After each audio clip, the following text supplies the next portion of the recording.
ಓಂ ಭದ್ರಂ ಕರ್ಣೇಭಿಃ ಶೃಣುಯಾಮ ದೇವಾಃ ಭದ್ರಂ ಪಶ್ಯೇಮಾಕ್ಷದೇಜತ್ರಾಃ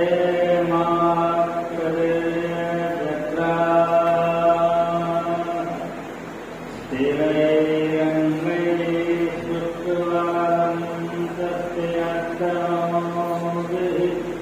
ವ್ಯಸೇಮಹಿ ದೇವಹಿತಂ ಯದಾಯುಃ ಸ್ವಸ್ತಿ ನ ಇಂದ್ರೋ ವೃದ್ಧಶ್ರವಾಃ ಸ್ವಸ್ತಿ ನಃ ಪೂರ್ವಾ ಮಿತ್ರವೇದಾಃ ಸ್ವಸ್ತಿ ನಸ್ತಾರಕವೃಕ್ಷನೇಮಿಃ ಸ್ವಸ್ತಿ ನೋ ಬೃಹಸ್ಪತಿರ್ದಧಾತು ಓಂ ಶಾಂತಿ ಶಾಂತಿ ಶಾಂತಿಃ. ಜಗದ್ಗುರು ಸಿದ್ಧಾರೂಢ ಮಹಾಸ್ವಾಮೀಜಿಯವರ ಶರಣಾಗತಗಳೇ ವಂದಿಸಿ, ಜಗದ್ಗುರು ಗುರುನಾಥ ಮೂಲ ಮಹಾಸ್ವಾಮೀಜಿಯವರ ಶರಣಾಗತಗಳೇ ವಂದಿಸಿ, ಜ್ಞಾನ ವೇದಿಕೆಯಲ್ಲಿ ಅಲಂಕೃತವಾದ ಮಹಾತ್ಮರೆಂಬ ಮಾತೆಯನ್ನು ವಂದಿಸಿ, ಕಾರ್ಯಕ್ರಮದಲ್ಲಿ ಪಾಲ್ಗೊಂಡು ಪವಿತ್ರರಾಗಬೇಕು, ಧನ್ಯರಾಗಬೇಕು ಎಂಬ ಅಪೇಕ್ಷೆಯಿಂದ ಬಂದಿರುವವರೆಲ್ಲರಿಗೂ ಶುಭವನ್ನು. ಇವತ್ತಿನ ಈ ಶ್ರೇಷ್ಠವಾದಂತಹ ಗುರುಪೂರ್ಣ, ಇದು ವ್ಯಾಸ ಭಗವಂತನಿಂದಲೇ ಪ್ರಾರಂಭವಾದದ್ದು. ವ್ಯಾಸ ಭಗವಂತ ಈ ಪೌರ್ಣಿಮೆಯಿಂದ ತನ್ನ ಉಪದೇಶವನ್ನು ಪ್ರಾರಂಭ ಮಾಡಿದರು. ಆವತ್ತಿನಿಂದ ಹೇಳಿದರೆ ಗುರು ಪೌರ್ಣಮಾದ ವ್ಯಾಸ ಪೌರ್ಣಿಮಾ ಅಂತ ನಾನು ಓದಲ್ಲ. ಇದು ಬಹಳ ಶ್ರೇಷ್ಠವಾದಂತಹ ಈ ಯಾವ ಪುಣ್ಯಮಯ ಸಮಯದಲ್ಲಿ ನಾವೆಲ್ಲರೂ ಕೂಡ ಇಂಥ ಪವಿತ್ರವಾದ ಕಾರ್ಯಕ್ರಮದಲ್ಲಿ ಪಾಲ್ಗೊಂಡ್ರೆ ಅದೆಲ್ಲವೂ ಶ್ರೇಷ್ಠವಾದ ಸಮಯಕ್ಕೆ ಕಾರಣವಾಗುತ್ತದೆ. ಆ ದೃಷ್ಟಿಯಿಂದ ನಾವೆಲ್ಲರೂ ಕೂಡ ವ್ಯಾಸ ಭಗವಂತನ ಸ್ಮರಣೆಯ ಮೂಲಕವಾಗಿ ಯಾವ ಕಾರ್ಯಕ್ರಮವನ್ನು ಪ್ರಾರಂಭ ಮಾಡೋಣ. ಇಲ್ಲಿವರೆಗೆ ಮಹಾತ್ಮ ಹೇಳಿದರು, ಅತ್ಯಂತ ಶ್ರೇಷ್ಠವಾದಂತಹ ಸತ್ಪೂರ್ಣ ಆತ್ಮನ ಕೃಪಾ ಗೃಹಸ್ಥಾನಂತೋ ನೈಮತಸ್ಯ ತ್ರಿಕೋಣ ಕಟರೆ ಸತ್ವ ಜ್ಞಾನದಾತು. ತ್ರಿಭುವನ ಕಥೆಯನ್ನು ಮೂಲೋಕದಲ್ಲಿ ವಿಚಾರ ಮಾಡಿ ನೋಡಿದರೂ ಕೂಡ ಅತ್ಯಂತ ಶ್ರೇಷ್ಠವಾದ ಯಾವುದಂದ್ರೆ ಸತ್ಪೂರ್ಣಾತ್ಮನ ಶರಣಾಗತಗಳ ಸದ್ಗುರುನಾಥ ದರ್ಶನ. ಎಲ್ಲ ಲೋಕಗಳಲ್ಲಿಯೂ ಕೂಡ ಶ್ರೇಷ್ಠವಾದದ್ದು ಸದ್ಗುರುನಾಥನ ದರ್ಶನ ನಮ್ಮ ಉಪದೇಶ.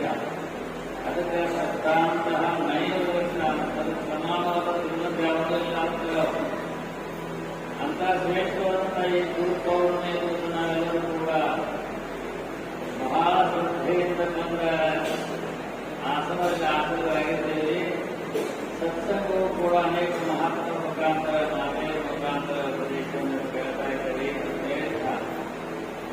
ಬಹಳ ಶ್ರೇಷ್ಠ ವೇದಾಂತ ಶ್ರವಣ ಮನುಷ್ಯನನ್ನ ಪಾವನ ಮಾಡುವುದಲ್ಲ, ಪರಬ್ರಹ್ಮ ಸ್ವರೂಪವಾಗಿ ಮಾಡ್ತಾರೆ. ಬ್ರಹ್ಮವೇ ಬ್ರಹ್ಮೈವ ಭವತಿ ಅಂತ ವೇದಾಂತದ ಶ್ರವಣ ಅಧ್ಯಾತ್ಮದ ಚಿಂತನೆ ಏನಿದೆ ಅಂದರೆ ನಮ್ಮನ್ನ ಜೀವ ಭಾವವನ್ನು ತಿಳಿಸಿ ಪರಿಪೂರ್ಣ ಪರಬ್ರಹ್ಮ ಭಾವ ಸ್ವಭಾವವನ್ನು ಉಂಟು ಮಾಡಿ ಮುಕ್ತವಾಗಿ ಮಾಡುತ್ತದೆ. ಆದ್ದರಿಂದ ಇಂಥ ಗುರು ಪೌರ್ಣಿಮೆಯನ್ನು ನಾವೆಲ್ಲರೂ ಕೂಡ ಭಕ್ತಿ ಶ್ರದ್ಧೆಯಿಂದ ನೋಡಿಕೊಂಡು ಈ ಯಾವ ಸತ್ಸಂಗದಲ್ಲಿ ಪಾಲ್ಗೊಂಡಿದ್ದೇವೆ. ಬಹಳ ಶ್ರೇಷ್ಠ ಇಂಥ ಸತ್ಸಂಗ ನಮಗೆ ಸಿಗೋದು ಕಾಣುತ್ತಲ್ಲ. ಯಾವಾಗೋ ಎಲ್ಲರನ್ನೂ ಸಿಗ್ತದೆ, ಆದರೆ ಸಿಗೋದು ಕಾಣುತ್ತಲ್ಲ. ಸತ್ಸಂಗ ಬಹಳ ಶ್ರೇಷ್ಠ. ನಮ್ಮ ಅಜ್ಞಾನವನ್ನು ವ್ಯವಸ್ಥೆ ಮಾಡಿ ನಮ್ಮ ಗದೀಯ ಜ್ಞಾನವನ್ನು ಅನುಗ್ರಹಿಸಿ ಜೀವಭಾವವನ್ನು ಬೆಳೆಸಿ ಶಿವಭಾವವನ್ನು ಉಂಟು ಮಾಡುವುದೇ ಈ ಅಧ್ಯಾತ್ಮ. ನಮ್ಮಲ್ಲಿರ್ತಕ್ಕಂಥ ಜೀವನದ ಅಜ್ಞಾನದ ಅನುಕೂಲವನ್ನು ಕಳೆದು ಹಾಕಿ ಜೀವನವನ್ನು ಪರಿಪೂರ್ಣ ಪರಬ್ರಹ್ಮ ಸ್ವರೂಪಿಸಿ ಅನ್ನುವ ಪೂರ್ಣ ಪರಮಾತ್ಮ ಯಥಾರ್ಥ ಜ್ಞಾನವನ್ನು ಮಾಡಿಸಿ ನಮ್ಮನ್ನು ಈ ಪ್ರೋತ್ಸಾಹದಿಂದ ಪಾರ ಮಾಡಿ ಅಮರತ್ವವನ್ನು ಮಾಡುವುದೇ ಯಾವ ಪೌರ್ಣಿಮಾ ಸಂಸ್ಕೃತಿ. ಅದಕ್ಕೋಸ್ಕರವಾಗಿ ನಾನು ಸದ್ಗುರುಗಳ ಮಹತ್ವದ ದರ್ಶನ ಆಶೀರ್ವಾದವನ್ನು ನಾವು ಕೇಳಿ ನಮ್ಮ ಜೀವನವನ್ನು ಪಾವನ ಮಾಡಿಕೊಂಡು ಪವಿತ್ರರಾಗಬೇಕಾಗಿದೆ. ಅದಕ್ಕೋಸ್ಕರವಾಗಿ ನಿತ್ಯಾನಂದ ಸ್ವಾಮೀಜಿಯವರು ಪ್ರತಿಯೊಂದರೂ ಕೂಡ ಗುರು ಪೌರ್ಣಿಮೆಯನ್ನು ಆಚರಿಸಿ ಅದರ ಮೂಲಕ ಅನೇಕ ಭಕ್ತಾದಿಗಳಿಗೆ ದರ್ಶನ ಆಶೀರ್ವಾದಗಳನ್ನು ಅನುಗ್ರಹಿಸಿ ಇದು ಶ್ರೇಷ್ಠವಾದ ಕಾರ್ಯವನ್ನು ಮಾಡ್ತಾ ಇದ್ದಾರೆ. ಬಹಳ ಶ್ರೇಷ್ಠ ಸತ್ಸಂಗ ಸಿಗುವುದೇ ಒಂದು ಅಸುಲಭ. ಸತ್ಸಂಗತ್ವೇ ನಿಸ್ಸಂಗತ್ವ ನಿಸ್ಸಂಗತ್ವೇ ನಿರ್ಮೋಹತ್ವ ನಿರ್ಮೋಹತ್ವೇ ನಿಶ್ಚಯ ತತ್ವನಿಶ್ಚಯತ್ವೇ ಜೀವನ್ಮುಕ್ತಿ ಅಂತ.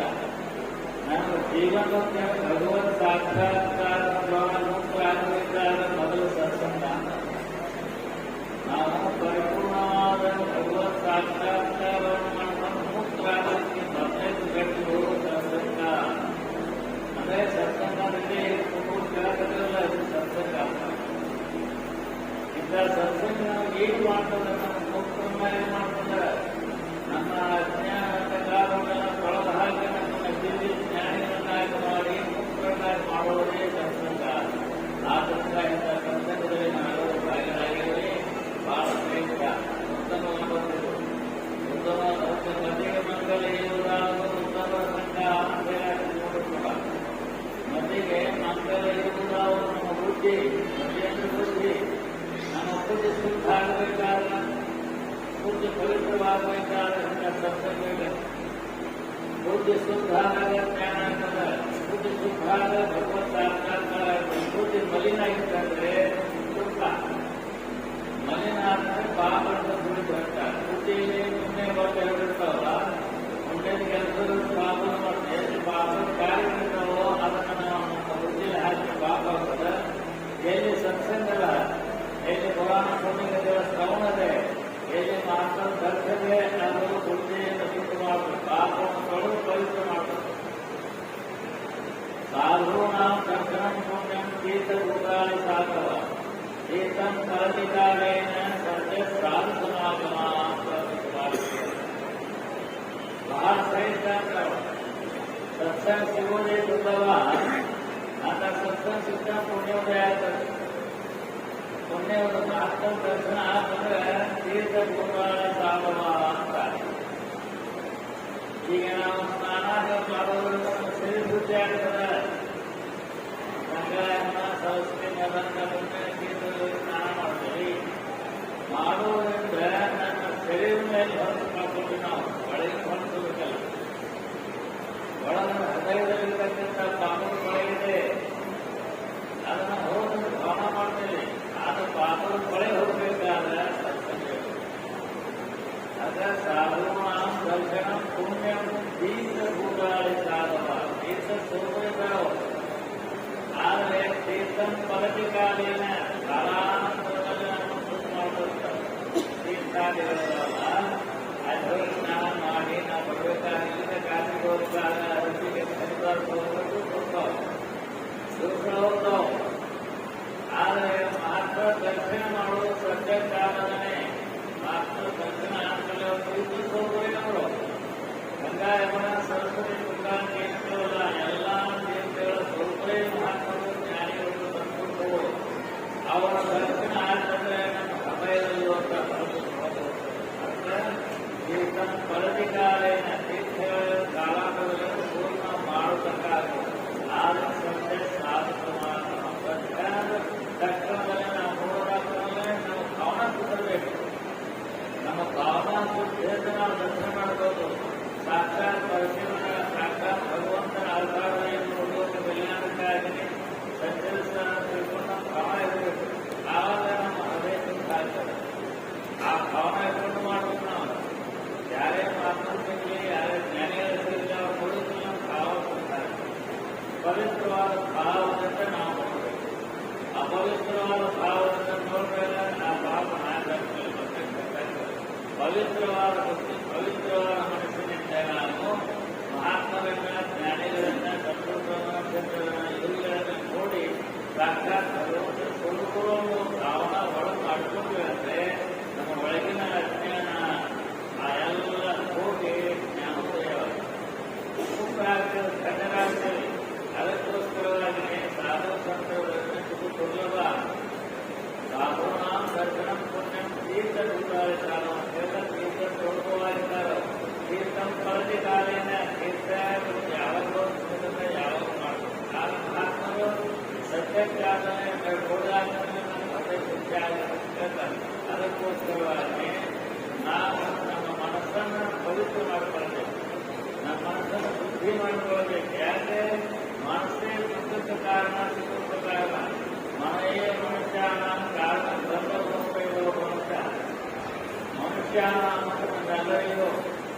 ನಮ್ಮೆಲ್ಲರಿಗೂ ಸುಖಕ್ಕೂ ಕಾರಣ, ಪಾಪಕ್ಕೂ ಕಾರಣ. ಮನಸ್ಸೇ ನಮ್ಮೆಲ್ಲರಿಗೂ ಭಗವತ್ ಸಾಕ್ಷಾತ್ಕಾರ ಎಲ್ಲ ಜ್ಞಾನ ಮಾಡ್ಕೊಂಡ್ರೆ ಮುಕ್ತರಾಗಲು ಮನಸ್ಸೇ ಕಾರಣ. ಶುದ್ಧವಾದ ಮನಸ್ಸಿಗೆ ಭಗವತ್ ಸಾಕ್ಷಾತ್ಕಾರ ನಮ್ಮ ರಕ್ಷಣೆ ಅಂಧಕಾರ ದೂರ ನಾವು ಮುಕ್ತರಾಗ್ತೀವಿ. ಅಶುದ್ಧವಾದ ಮನಸ್ಸಿಗೆ ಬುದ್ಧಿಯಿಂದ ನಾವು ನಡೆದಾದ್ರೆ ಬಂಧನದ ಕಾರಣ, ದುಃಖದ ಕಾರಣ, ಜನಗಳ ಕಾರಣ. ಅದಕ್ಕೋಸ್ಕರವಾಗಿ ನಾವು ನಮ್ಮ ಮನಸ್ಸನ್ನು ಅದರ ಶುದ್ಧಿ ಮಾಡ್ಕೊಳ್ಬೇಕು. ಮನಸ್ಸನ್ನು ಬಳಕೆ ಮಾಡ್ಕೊಳ್ಳೋದು ಮನಸ್ಸನ್ನು ಬಳಕೆ ಮಾಡ್ಕೊಳ್ಳೋದು ಬಹಳ ಕಮ್ಮಿ ಇದೆ. ಯಾಕಂದ್ರೆ ಮನಸ್ಸು ಬಹಳ ಚಂಚಲ. ಭಗವಂತನಿಗೆ ಅರ್ಜುನಿಗೆ ಭಗವಂತ ಹೇಳಿದ್ರೆ ಅರ್ಜುನ ಮನಸ್ಸು ಶುದ್ಧಿ ಮಾಡ್ಕೊಂಡ ಮನಸ್ಸು ಹೇಳಿದ. ಅವಾಗ ಅರ್ಜುನ ಪ್ರಯತ್ನ ಮಾಡಿದ, ಮನಸ್ಸು ಮುಟ್ಕೊಳ್ಳೋಕ್ಕಾಗಲಿಲ್ಲ, ಮನಸ್ಸು ನಿಗ್ರಹ ಮಾಡಲಿಕ್ಕಾಗಲಿಲ್ಲ. ರೀತಿಗೆ ಹೇಳಿ ನಾವು ಪರಮಾತ್ಮ ಹೇಳಿದ ಚಂಚಲ ಸಮಾಜ ಮೊನ್ನೆ ವಾಯುಸ್ಕರ ವೇದ ಅರ್ಜುನ ಭಗವದ್ಗೀತೆಯಲ್ಲಿ ಹೇಳಿದ ಚಂಚಲ ಕೃಷ್ಣ ಹೇ ಭಗವಂತ ಮನಸ್ಸು ನಿಗ್ರಹ ಆಗಬೇಕು. ಮನಸ್ಸು ನಿಗ್ರಹ ಆಗಬೇಕು. ಬಹಳ ಚಂಚಲ. ಗಾಳಿಯನ್ನಾದರೂ ನಿಲ್ಲಿಸುವುದು, ಗಾಳಿಯನ್ನಾದರೂ ನಾವು ನಿಲ್ಲಿಸುವುದು ಮನಸ್ಸು ನಿಲ್ಲಿಸಕ್ಕಾಗಬೇಕು. ಮನಸ್ಸು ಬಹಳ ಚಂಚಲವೇ ಅಂತೇಳಿ ಪರಮಾತ್ಮನಿಗೆ ಶರಣಾಗತನಾಗಿ ಹೇಳಿದ. ಅವರ ಪರಮಾತ್ಮನಿಗೆ ಹೇಳಿದ, ಅವರು ಎಲ್ಲರೂ ಚಂಚಲ ಇರ್ತದ, ಮನಸ್ಸು ಚಂಚಲ ಇರ್ತದ. ಚಂಚಲ ಇದೆ ಅಂತ ತಿಳ್ಕೊಂಡ್ರೆ ಹೊರಗೆ ಹೋಗ್ಬಾರ್ದು. ಅದನ್ನ ನಿಗ್ರಹ ಮಾಡಲಿಕ್ಕೆ ಬರ್ತದೆ. ಮನಸ್ಸನ್ನು ಏಕಾಗ್ರ ಮಾಡಿಕೊಳ್ಳೋದು ಮನುಷ್ಯ ದ್ವಾರ ಭಗವತ್ಸಾಕಾರ ಮತ್ತು ಮುಕ್ತರಾಗಲಿಕ್ಕೆ ಹೇಳಿ ಭಗವಂತ ಅಭ್ಯಾಸ ಉಂಟೆ ವೈರಾಗ್ಯ ಹೇ ಅರ್ಜುನ ಪ್ರಯತ್ನ ಶನೈ ರೂಪರಮೆ ಬುದ್ಧಿ ವಿಧೀತೆಯ ಆತ್ಮಸಂಸ್ಥಾನ ಮಾಡಕ್ಕೆ ನೀವು ಏನ್ ಮಾಡ್ಬೇಕು ಅಂತಂದ್ರೆ ಶನೈ ಅಂತ ಮೆಲ್ಲನೆ ಅಂತ ಮನಸ್ಸನ್ನು ಒಬ್ಬರು ಹಿಡಿದಕ್ಕಾಗ್ತಿಲ್ಲ.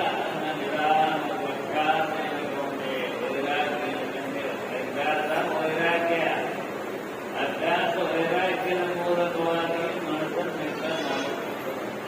ಮನಸ್ಸನ್ನು ನಿಗ್ರಹ ಮಾಡಲಿಕ್ಕೆ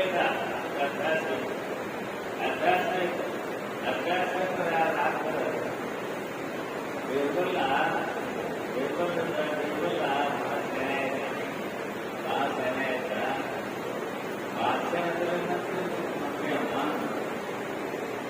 ನಾವೇನ್ ಮಾಡಿದ್ರೆ ಒಂದು ಆಡ ಕುರಿನ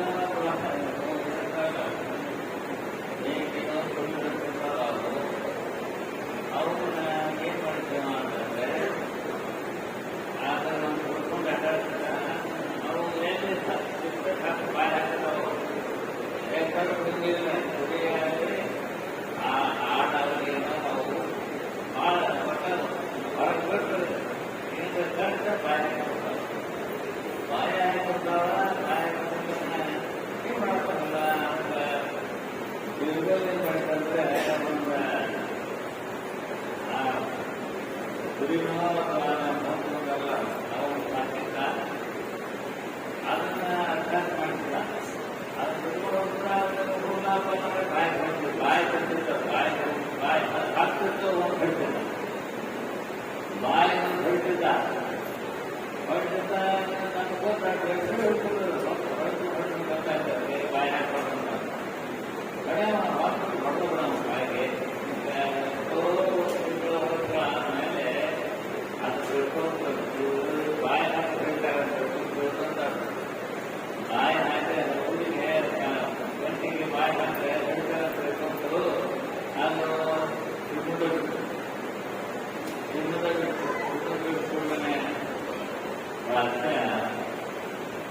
ಭಾಷೆ ಏನ್ ಮಾಡ್ತಾರೆ, ಯಾರು ನಮ್ಮ ಕವಿಗಳ ಸಾಹಿತ್ಯವನ್ನು ವಿಕಾಸ ಮಾಡ್ತೇವೆ ಅವರು ಆ ಒಂದು ಬಗೀಚಿನಲ್ಲಿ ಗಿಡಗಳಲ್ಲಿ ಸಣ್ಣ ಪೀಸಿನಲ್ಲಿ ಜೊತೆಯಲ್ಲಿ ಅದು ಬಾಯಿ ಹಾಕ್ಬಾರ್ದು. ಬಾಯಿ ಹಾಕಿದ್ರೆ ದಂಡ, ಬಾಯಿ ಹಾಕಿದ್ರೆ ಬಹುಮಾನ ಅಂತ ಸಾರಿದ. ಅವಾಗ ಎಲ್ಲರೂ ಒಂದು ಬಾಯಿ ಹಾಕಬೇಕು.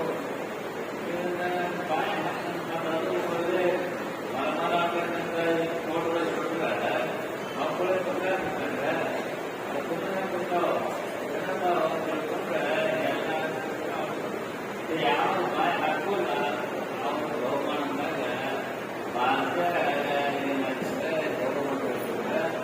ಇವೆಲ್ಲ ಒಂದು ಆಟಗಳು ಹೊಡೆಯವ ಗಾಡಿ ಬಾಯಿ ಹಾಕಿ ಹೊಡೆಯವ ನೋಡ್ಕೊಂಡು ಅದು ತಿನ್ನಾಕ ಕೊಟ್ಟದು ಮನ್ಯಾಗ ಹೊಟ್ಟಿದ್ರು ಬಿಡುದು ಹೊಟ್ಟಿದ್ರು ಕೂಡ ಬಾಟಗಳು ಬಾಯಿ ಹಾಕತ್ತವ. ನೀವೇನ್ ಮಾಡ್ತಾನೆ ಹೊಡೆಯವ ಎಲ್ಲಿ ಅವರು ಬಿಡ ಹೊರಟಿದ್ದ ಅವನು ಹೇಳಿದ್ರೆ ಕುಡಿತುಕೊಂಡು ಬಂದ ಮಂತ್ರ ಬಂದ್ಕೊಂಡೇನೆ ಬಾಟ್ಕೊಂಡೇನೆ ಭಾಷೆ ನೋಡ್ತಕ್ಕ ಅದಕ್ಕೆ ಬಾಯಿ ಹಾಕಿದ್ರೆ ಹಾಕಿದ್ರೆ ಅದು ಬಾಯಿ ಹಾಕಿದ್ರೆ ತನಕ ಬೀಜವನ್ನು ನೇಮ್ ಮಾಡಿದ್ರೆ ಆ ನೇಮ್ ತನಕ ಸುಮ್ಮನೆ ಹೊರಟುಕೊಂಡೇ ಭಾಷೆ ಅಂತ. ಅದು ಕುಡಿಗಳು ಅಂದ್ರೆ ಬಾಯಿ ಹಾಕೋವು ಕುಡಿಗಳು ಹೊರಟು ಬಾಯಿ ಹಾಕೋ ಅರ್ಥದ ಚಿತ್ರ ಕೂಡ ಬಾಯಿ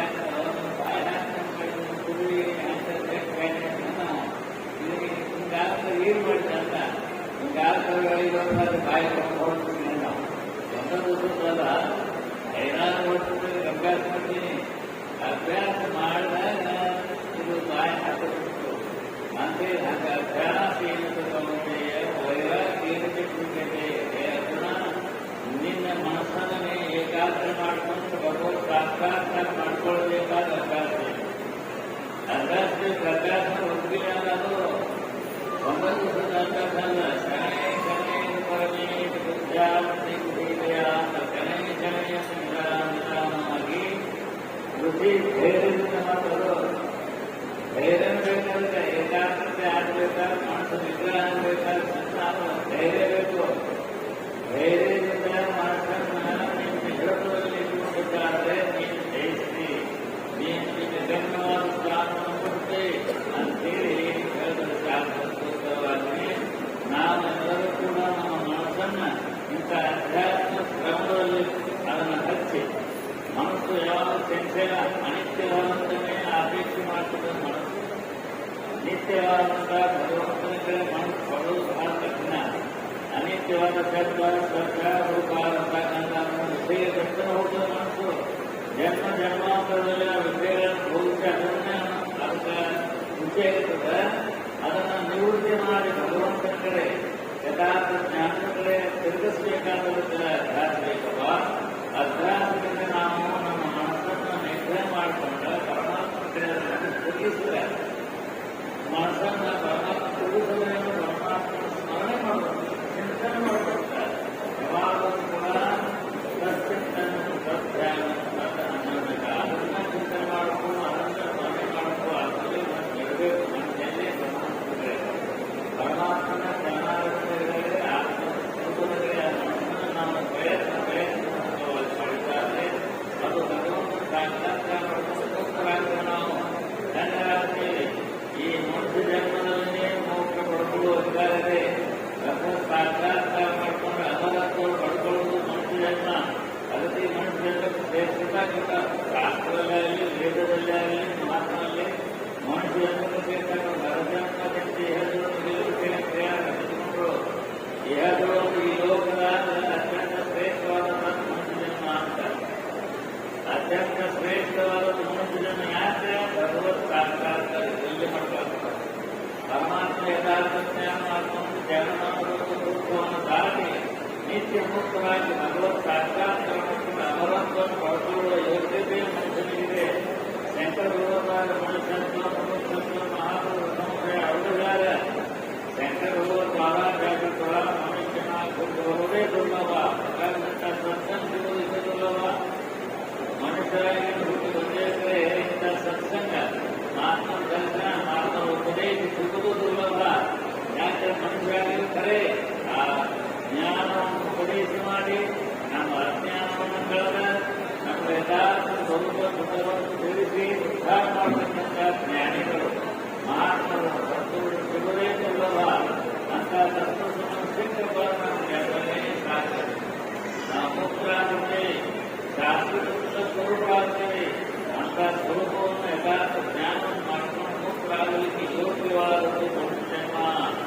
ಅದಕ್ಕೆ ಇಂಥ ಮನುಷ್ಯರಿದ್ದಾಗ ಮನುಷ್ಯರಾಗಿ ಬಂದ ಮೇಲೆ ನಾವು ಇಂಥ ಸತ್ಸಂಗಾದಿಗಳನ್ನ ಶ್ರವಣಾದಿಗಳನ್ನ ಮಹಾತ್ಮರ ಗುರುಗಳ ಉಪದೇಶಾದಿಗಳನ್ನ ಕೇಳಿ ಅದರದ್ದು ಸ್ವಲ್ಪಲ್ಲ ಸ್ವಲ್ಪ ನಮ್ಮ ಜೀವನದಲ್ಲಿ ನಾವು ಇಟ್ಟುಕೊಂಡಾದರೆ ನಾವು ಮುಕ್ತರಾಗ್ತೇವೆ. ಮುಂದಿನ ಜನ್ಮಗಳು ಕೂಡ ಸೇರಿಕೊಳ್ಳುತ್ತವ.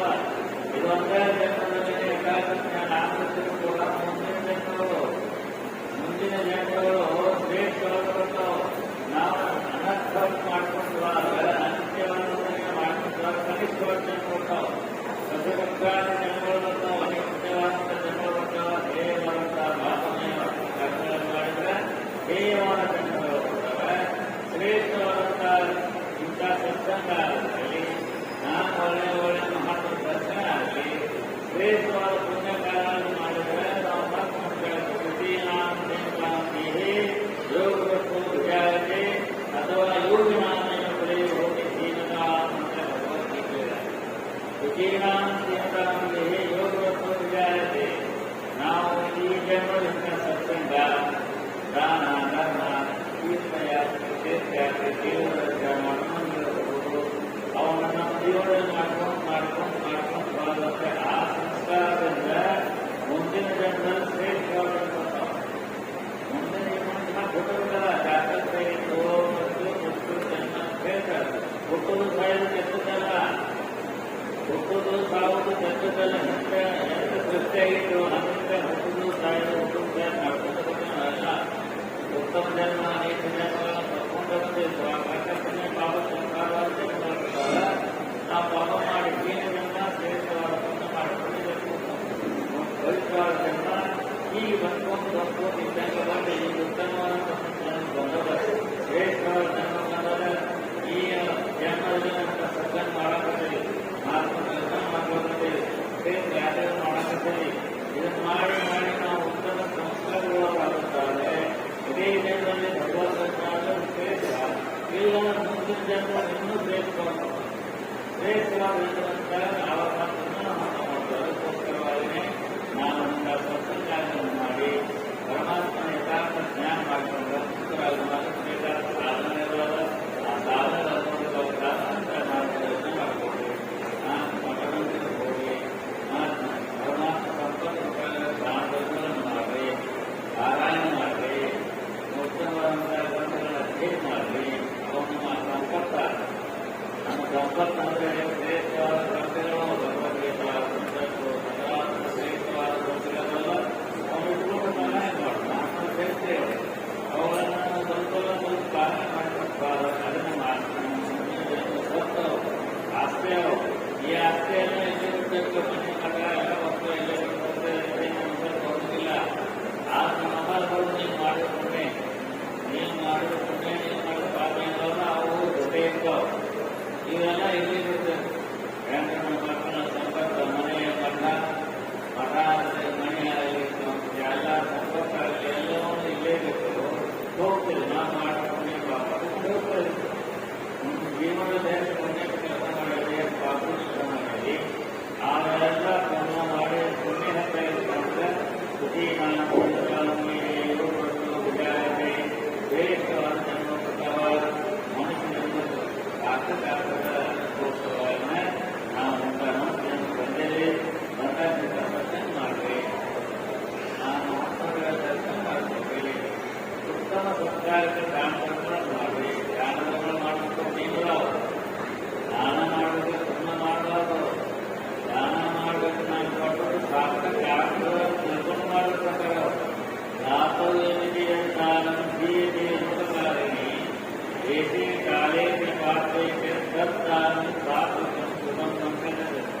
ದಾನ ಮಾಡಬೇಕಾದ್ರೆ ನಾವು ಪಟ್ಟದ್ದು ಸಾರ್ಥಕ ಆಗಬೇಕು. ಸತ್ಸಂಗಕ್ಕೆ ಅನ್ನದಾನ, ವಿದ್ಯಾದಾನ, ವಸ್ತ್ರದಾನ ಮುಂತಾದವುಗಳನ್ನು ಆತ್ಮವನ್ನು ಕೊಡಬೇಕು. ತಗೊಂಡು ಧರ್ಮಸ್ಥರು ಕೈ ಕೊಡುವಂತ ಕೈ ಕೊಡುವುದ ಕೊಟ್ಟು ಕಾಪಾಡ್ಲಿಲ್ಲ ಅಂತ ಕೊಟ್ಟರಿಂದ ನಮಗೆ ಕೈ ಕೊಡುವುದ ನಾವು ದಾನ ಮಾಡಿರ್ತಾರೆ. ದಾನ ಮಾಡಿ ಪಾತ್ರ ಅಪಾತ್ರ ಅರ್ಥ ಮಾಡಬೇಕಿದ್ದಾರೆ. ಪಾತ್ರದ ನಿಧಿ ಅಂತ ಭೌತಿಕನ್ನುವ ಇಚ್ಛೆ ದಾನವಿಲ್ಲ. ಪಾತ್ರವನ್ನು ನಡೆಸೋದು ಪಾತ್ರವನ್ನು ಪೂಜೆ ನಡೆಸುವುದು ಪ್ರಾರ್ಥಿಕ ನಾವು ಮಾಡಿದ್ರೆ ಅದನ್ನು ಮಹಾಪುಣ್ಯ ಜನ್ಮ ಸಾರ್ಥಕವಾಗಬೇಕು. ಶ್ರೀಮಂತರಾಗಬೇಕಂತ ಮುಂದಿನ ಜನ್ಮದಲ್ಲಿ ಶ್ರೀಮಂತರಾಗದೇ ಇಲ್ಲ. ಯಾರು ಶ್ರೀಮಂತರಾಗಬೇಕು ಆಸೆ ಇಲ್ಲ, ಎಲ್ಲರಿಲ್ಲ. ಎಲ್ಲರೂ ನಾವು ಶ್ರೀಮಂತರಾಗಬೇಕು. ಶ್ರೀಮಂತರಾಗಿ ದುಡಿಬೇಕು ಅಂತ ಚಿಂತನೆ ಮಾಡಬೇಕು. ಪವಿತ್ರರಾಗಬೇಕು. ಶ್ರೀಮಂತರು ಕೂಡ ಅದಕ್ಕೋಸ್ಕರವಾಗಿ ಮಕ್ಕಳ ಕೃಪೆಯಿಂದ ನಾವೆಲ್ಲ ಸತ್ಸಂಗ ಮಾಡೋಣ, ನಾಲ್ಕು ಕೆಲಸ ಮಾಡೋಣ, ಪುರಾಣ ಪುಸ್ತಕಗಳು ಕೇಳೋಣ. ನಮ್ಮ ಕೈಗೆ ಸಾಧ್ಯ ಆದರೆ ದಾನ ಮಾಡೋಣ. ಪುಸ್ತಕಲ್ಲ ಅವನು ಕೊಟ್ಟೆ ಇರ್ತಿದ್ದ, ಅವನ ಸಂಕಟ ಆಮೇಲೆ ಅಂತ ನಾವು 1 ರೂಪಾಯಿ ಕೊಡಬೇಕು.